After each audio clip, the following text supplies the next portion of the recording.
Ismail Ansari.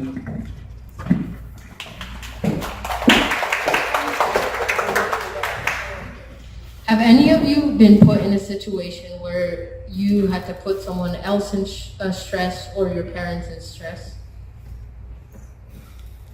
So today I'm going to be talking about a story of when I was a kid, around the age of 4. So I wasn't a normal 4-year-old. I wasn't your average 4-year-old that played with toys after they came back from school. I was like a crazy kid. I would run around the house all day with nothing in mind, just running around. And that's what I would do all the time coming back from school. In school, every time I went to school, I would either, the teacher couldn't, she really did not want, seeing me running around the class. I was a crazy kid. So one day, as usual, I was just running around the house.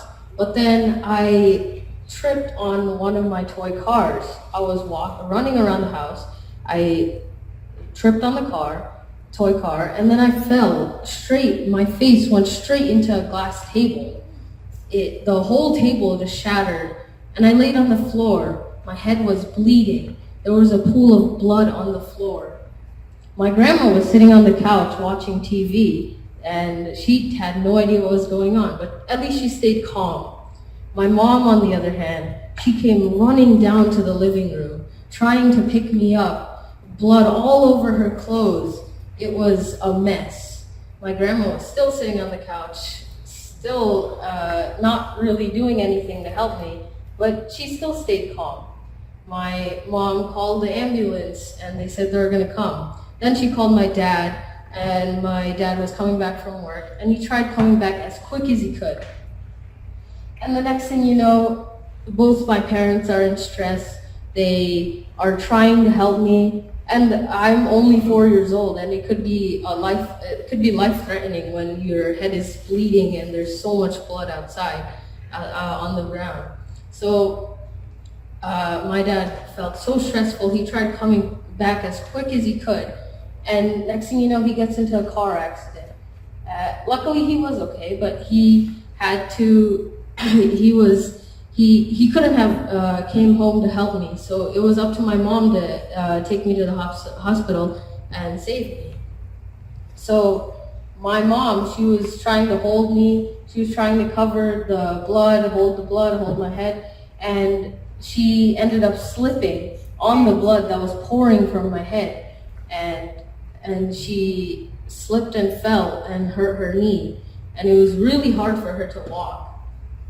My grandma, she was just watching me. She didn't know what was going on. And she thought of something to do, but she never she never could have done what she wanted to do. So the ambulance came, and they took me. I went to the hospital. I got stitches there. And then, so what happened was, I came back home after about a day or two, and I was completely crying after how much pain I felt, and my parents, my mom hurt her knee, she broke her ankle. My dad, he had to get his car fixed. And so the reason I'm telling you this story is because when life gives you a problem, life is always going to give you problems that you will have to face.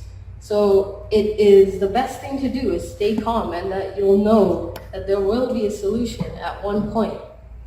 So what happened was, my grandma was sitting on the couch. She knew that I was going to be okay. She knew that she stayed calm. She knew that something was going to happen. She knew it would have been good. But my parents, they got stressed.